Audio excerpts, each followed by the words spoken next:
നവമി ദിനേശ് നമുക്കൊപ്പം ചേരുകയാണ്. നവമി, അതായത് ഈ RSS ഗണഗീതം പാടിച്ച വിഷയം ചർച്ചയാക്കുക തന്നെയാണ് വേണ്ടത് എന്നാണ് BJPയുടെ പക്ഷം അല്ലെ? ഇതൊരു ദേശഭക്തി ഗാനമാണ് പാടിയത്, അതിനെ RSS ഗണഗീതം എന്ന് വ്യാഖ്യാനിക്കേണ്ട ആവശ്യമില്ല എന്ന് മന്ത്രി പറയുകയുണ്ടായി. മാത്രമല്ല അദ്ദേഹം ഓരോ വരിയും എടുത്ത് വിശദീകരിക്കാനും സമയം കണ്ടെത്തി.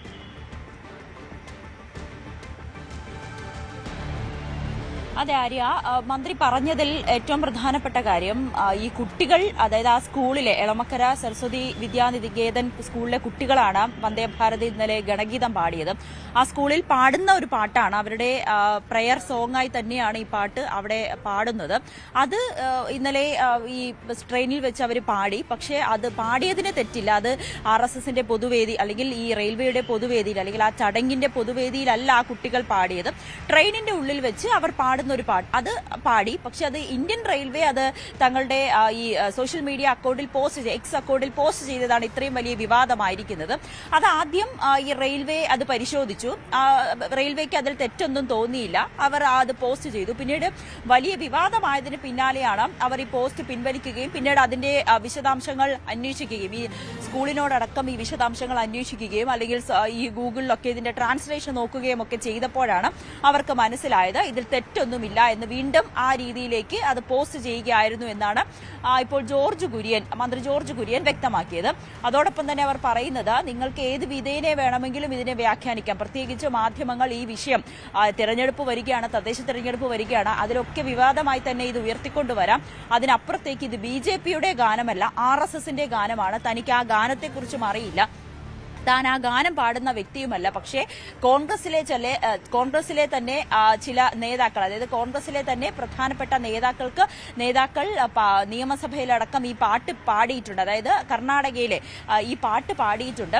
അവരോട് ഇതിന്റെ വിശദീകരണം ചോദിക്കൂ. അങ്ങനെ അവർക്ക് പാടാമെങ്കിൽ പിന്നെ എന്തുകൊണ്ടാണ് ഇവർക്ക് പാടാൻ കഴിയാത്തത്, RSSന് പാടാൻ കഴിയാത്തതെന്നൊരു ചോദ്യം കൂടി അദ്ദേഹം ചോദിക്കുന്നുണ്ട്. ഒപ്പം CPM-ലെ അവർ പരസ്യമായി ഈ പാട്ട് പാടുന്നില്ലെങ്കിൽ പോലും CPM-ലെ പല നേതാക്കൾക്കും ഈ പാട്ട് അറിയാം എന്നുകൂടി ജോർജ് കുര്യൻ പറഞ്ഞു വെക്കുന്നുണ്ട്. എന്തായാലും ഈ ഗണഗീത വിവാദം ഇപ്പോഴും അവസാനിക്കുന്നില്ല. സ്കൂളിന്റെ വിശദീകരണം ഇന്നലെ തന്നെ വന്നിരുന്നു. അവർ പറയുന്നത് പ്രകാരം അത് സ്കൂളിൽ പാടുന്ന ഒരു പാട്ടാണ്. ട്രെയിനിൽ പ്രത്യേകിച്ച് പ്രധാനമന്ത്രി ക്ഷണിച്ചിട്ടാണ് ഞങ്ങൾ വന്നത്, അതുകൊണ്ട് ആ ഗാനം പാടി എന്നതിനപ്പുറത്തേക്ക് ഇതൊരു വിവാദമാക്കാൻ താല്പര്യമില്ല എന്നാണ് സ്കൂൾ മാനേജ്മെന്റ് വ്യക്തമാക്കുന്നത്. പക്ഷേ മുഖ്യമന്ത്രി പിണറായി വിജയനും പ്രതിപക്ഷ നേതാവ് VD സതീശനും അടക്കം രൂക്ഷ വിമർശനം തന്നെയാണ് ഇതിൽ ഉന്നയിച്ചത്. ഒരു പൊതുമേഖലാ സ്ഥാപനമാണ്, അതിനെ ഇങ്ങനെ രാഷ്ട്രീയവൽക്കരിക്കുന്ന, പ്രത്യേകിച്ച് ഈ RSSന്റെ ഒരു RSS വൽക്കരിക്കുന്ന ഒരു നടപടികളിലേക്ക് പോകുന്നതിൽ താല്പര്യമില്ല, അല്ലെങ്കിൽ അതിനെ രൂക്ഷമായി വിമർശിക്കുകയാണ്. പ്രത്യേകിച്ച് കുട്ടികളെ കൊണ്ട് ഇത് പാടിച്ചത് ശരിയായിട്ടില്ല എന്ന് തന്നെയാണ് CPM-ഉം പ്രതിപക്ഷവും ഒക്കെ ഉന്നയിക്കുന്നത്.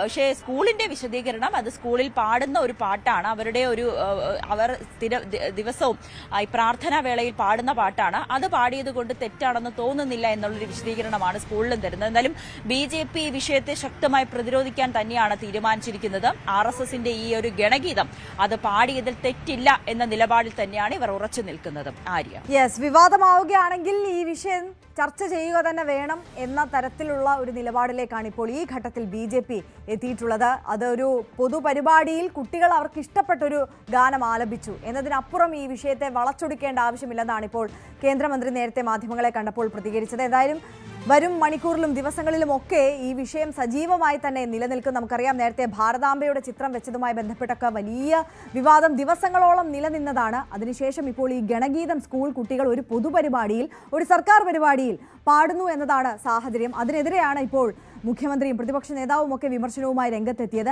അപ്പോൾ ഇത് ചർച്ചയാവുക തന്നെ വേണമെന്നുള്ള ഒരു നിലപാടിലേക്കാണ് ഇപ്പോൾ BJPയും എത്തി നിൽക്കുന്നത്. അവർ ഇത് ദേശഭക്തി ഗാനം എന്നുള്ള നിലയിൽ കണ്ടാൽ മതി, അത്തരത്തിലാണ് അതിൻ്റെ വരികളുള്ളത് എന്ന വിശദീകരണമാണ് BJPയുടെ ഭാഗത്തു നിന്ന് വന്നിട്ടുള്ളത്. എന്തായാലും ഈ വിവാദം ഇനിയും ചൂടുപിടിക്കും എന്നതാണ് നമുക്ക് മനസ്സിലാകുന്നത്. നവമി ദിനേശാണ് നമുക്കിപ്പം കൂടുതൽ വിവരങ്ങളുമായി ചേർന്നത്.